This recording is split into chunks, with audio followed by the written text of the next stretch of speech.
नमस्ते, जय श्री कृष्ण। मित्रों, हम बात करते हैं बुधाष्टमी व्रत की। बुधाष्टमी व्रत 8 तारीख को और बुधवार को रहेगा।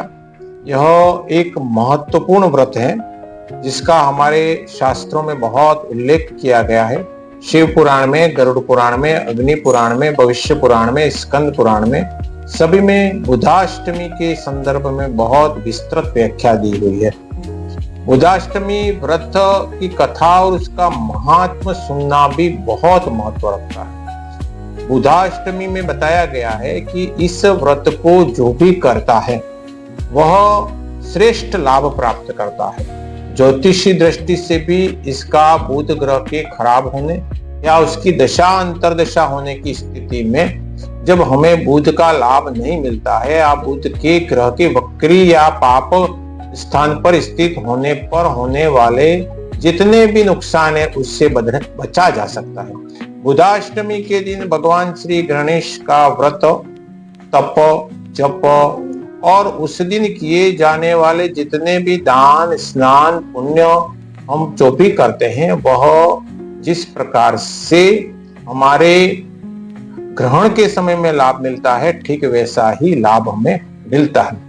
कहा गया है हमारे शास्त्रों में कि अमावस्या तो सोमेन, सप्तमी भानुना सह, चतुर्थी भूमिपुत्रेण सोमपुत्रेण चाष्टमी, चतुस्थति स्थयस्त्वेताः सूर्य ग्रहण सन्निभाः। यानी कि अमावस्या के दिन सोमवार हो, सप्तमी के दिन अगर रविवार हो, चतुर्थी के दिन अगर मंगलवार हो और सोमपुत्रेण यानी बुधवार को चाष्टमी यानी अष्टमी हो तो उस दिन किए जाने वाले जप, तप, दान, यज्ञ को सूर्य ग्रहण सन्निभाः, सूर्य ग्रहण के समान हमको फल मिलता है। भविष्य पुराण में भगवान श्री कृष्ण कहते हैं कि बुधाष्टमी व्रत भूयो ब्रवीमि शृणु पांडव येन चिरणेन नरकं नरः पश्यति न कचित्। जो इस बुधाष्टमी व्रत को करता है, पांडवों को इंगित करके कहते हैं कि वह चिर काल तक नरक में पड़ा हो और नरक का उसको फल भोगना पड़े तो भी वह उससे बच सकता है।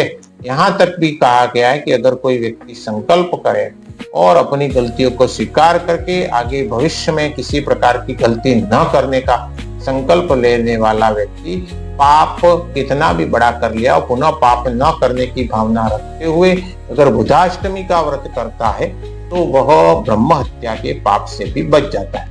इस संदर्भ में भगवान श्री कृष्ण के एक प्रसंग में वो बताते हैं युधिष्ठिर को कि महाराज, मैं बुधाष्टमी का व्रत का विधान बताता हूँ जिसे करने वाला कभी नरक का मुख नहीं देखता है। तो इस विषय में एक आख्यान सुने। सतयुग के प्रारंभ में मनु के पुत्र राजा इल हुए। वे अनेक मित्रों तथा मृत्यु से घिरे रहते थे। एक दिन वे मृगमाया प्रसंग में एक हिरण का पीछा करते हुए हिमालय पर्वत के समीप एक जंगल में पहुंच गए। उस वन में प्रवेश करने ही सहसा वह स्त्री रूप में परिणित हो गए, यानी पुरुष से स्त्री बन गए। वह वन शिवजी और माता पार्वती जी का विहार क्षेत्र था। वहां शिवजी की आज्ञा थी कि जो भी पुरुष इस वन क्षेत्र में गमन करेगा, प्रवेश करेगा, वह तत्क्षण स्त्री हो जाएगा। इस कारण राजा इल भी स्त्री हो गए। अब वे स्त्री रूप में वन में विचरण करने लगे। वे नहीं समझ सके कि मैं कहाँ गया हूं। वो उस समय चंद्रमा के पुत्र कुमार बुध की दृष्टि उन पर पड़ी। उसके उत्तम रूप पर आकृष्ट हो बुध ने उसे अपनी पत्नी बना लिया और इला से विवाह करके एक पुत्र उत्पन्न हुआ जिसका नाम पुरुरवा था। पुरुरवा से ही चंद्रवंश का प्रारंभ हुआ। तो जिस दिन बुध ने इला से विवाह किया उस दिन अष्टमी तिथि थी, इसलिए यह बुधाष्टमी जगत में पूज्य हुई। यह बुधाष्टमी संपूर्ण पापों का प्रशमनम तथा उपद्रवों का नाश करने वाली होती है। इस तरह से भगवान श्री कृष्ण युधिष्ठिर को समझा रहे हैं। राजन, मैं आपको अब एक दूसरी कथा भी सुनाता हूँ। विदेह राजाओं की नगरी मिथिला में निमि नाम के राजा थे। वे शत्रुओं द्वारा लड़ाई के मैदान में मार डाले गए। उनकी स्त्री का नाम था उर्मिला। उर्मिला जब राज्य से च्युत व निराश्रित होकर इधर उधर घूमने लगी तब अपने बालक और कन्या को लेकर वह अवंती देश चली गई और वहां एक ब्राह्मण के घर में कार्य कर अपना निर्वाह करने लगे। वह विपत्ति से पीड़ित थी। गेहूं पीसते समय वह थोड़े गेहूं चुरा कर रख लेती और उसी से क्षुधा से पीड़ित अपने बच्चों का पालन करती थी, यानी थोड़ा बहुत वो चोरी कर लेती थी। उर्मिला का पुत्र बड़ा हो गया, वह अवंती से मिथिला आया और उसके पिता के राज्य को पुनः प्राप्त करके वह शासन करने लगा। उसकी बहन श्यामला विवाह योग्य हो गई, वह अत्यंत रूपवती थी।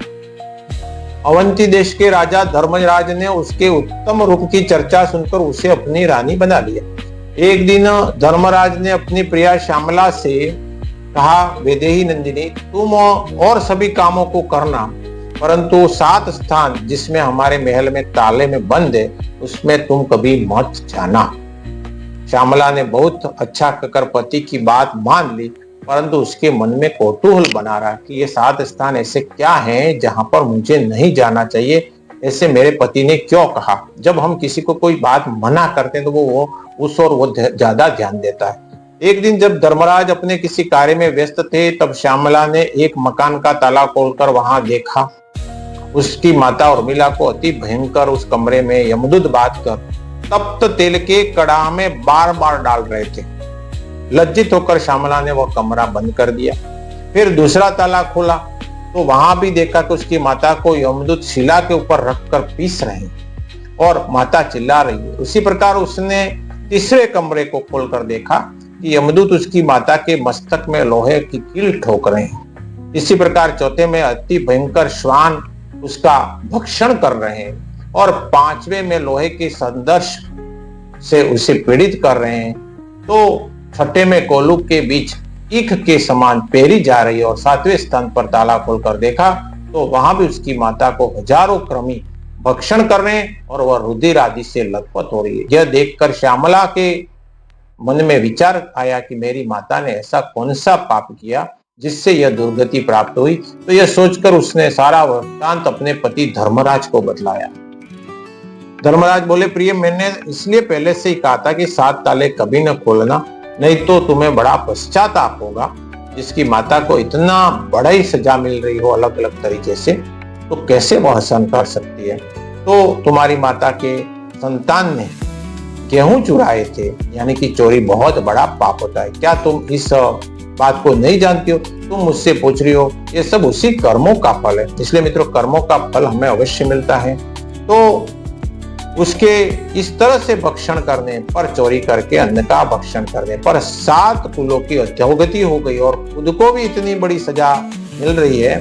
तो जब तक चंद्रमा और तारे इस पृथ्वी पर रहेंगे और जब तक ये सृष्टि रहेगी, तब तक इस नरक में उसका उद्धार नहीं हो सकता। तो जो गेहूं उसने चुराए वे कृमि बनकर उसका भक्षण कर रहे हैं। तो श्यामला ने कहा कि मेरी माता जो कुछ भी पहले किया वह सब मैं जानती ही हूँ, फिर भी अब कोई ऐसा उपाय बताए जिससे मेरी माता का इस नरक से उद्धार हो जाए। तो इस पर धर्मराज ने कुछ विचार कर किया और कहने लगे, प्रिय, आज से 7 जन्म पूर्व तुम ब्राह्मणी थी। उस समय तुमने अपनी सखियों के साथ में जो बुधाष्टमी का व्रत किया था, यदि इसका फल तुम संकल्प पूर्वक अपनी माता को दो तो इस संकट से मुक्ति हो जाएगी। यह सुनते ही श्यामला ने स्नान कर अपने व्रत का पुण्य फल संकल्प पूर्वक माता के लिए दान कर दिया।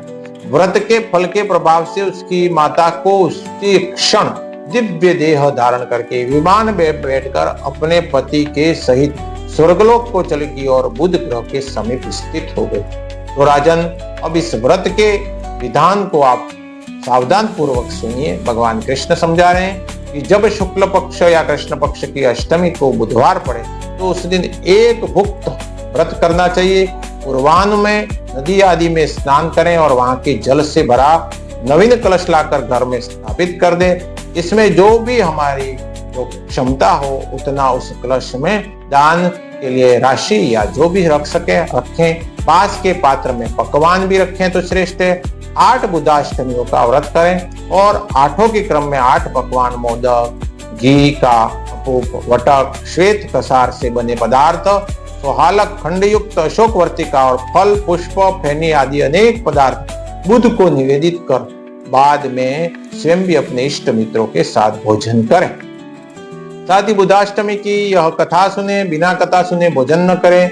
बुध की हम जितना हो सके वैसी प्रतिमा बनाकर गंध, पुष्प, नैवेद्य, पीत, वस्त्र हम दक्षिणा आदि से उनका पूजन करें। पूजन में हम बुध के मंत्रों का उच्चारण करें। ओम बूम बुधाय नमः, ओम सोमात्मजाय नमः, ओम दुर्बुद्धि नाशनाय नमः, ओम सुबुद्धि प्रदाय नमः, ओम तारा जाताय नमः, ओम सोम ग्रहाय नमः, ओम सर्व सौख्य प्रदाय नमः। तदंतर यह मंत्र पढ़कर मूर्ति के साथ भोज्य सामग्री व अन्य पदार्थ जिस भी योग्य पात्र व्यक्ति को दान करें। ओम बुधोयम प्रतिगृहातु द्रव्यस्थोयम बुध स्वयं दीयते बुधराजाय तुष्टतांच बुधो मम। और वह मूर्ति और यह जो भी सामग्री है वह मंत्र पढ़ते हुए बुध सौम्य स्तारकेयो राजपुत्र इलापति कुमारो द्विचराजस्य पुरुरवसः पिता दुर्बुद्धि बोध दुरित नाशित्वावयोर्बुध सौख्यम च सोमनस्य च करोति शशि नंदन। तो इस विधि से बुधाष्टमी का जो व्रत करता है वह 7 जन्म तक शातिस्मर होता है। धन धान्य पुत्र पुत्र दीर्घायुष्य और ऐश्वर्य आदि संसार के सभी पदार्थ प्राप्त कर अंत में नारायण का स्मरण करते हुए तीर्थ स्नान में प्राण त्याग करता है और प्रलय पर्यंत स्वर्ग में निवास करता है। जो इस विधान को और इस कथा को सुनता है वह भी ब्रह्म हत्या और पापों से मुक्त हो जाता है। तो ये बुधाष्टमी के व्रत की कथा भविष्य पुराण में दी गई थी। साथियों, भगवान गणेश जी का स्मरण पूजन भी इस दिन किया जाता है। ओम गण गणपति नमः मंत्र का जप भी करें। बुध ग्रह हमारी कुंडली में अगर खराब है तो उसका लाभ तो हमें मिलेगा ही। साथ में इस बुधाष्टमी का व्रत जो बार बार नहीं आता है, सोमवती अमावस्या, भानु सप्तमी या रविवार को सप्तमी आती है और मंगलवार को चतुर्थी आती है, वर्ष में कभी कभार आती है, इस व्रतों को करने से हमें विशेष लाभ होता है। जीवन में पुण्य बढ़ते हैं, सुख और समृद्धि तो प्राप्त होती है, साथ में जीवन में आध्यात्मिकता प्राप्त होती है। भगवान गणेश जी का, भगवान विष्णु का, भगवान शिव जी का आप अपने जो भी इष्ट देव है उनका कुछ समय के लिए ध्यान, स्मरण, जप तब भी करें और जितना भी इस व्रत से में दिए गए साधन वो हम कर सके उतने हमारी साधना का लाभ हमें अवश्य मिलता है। ओम गण गणपते नमः। जय श्री कृष्ण।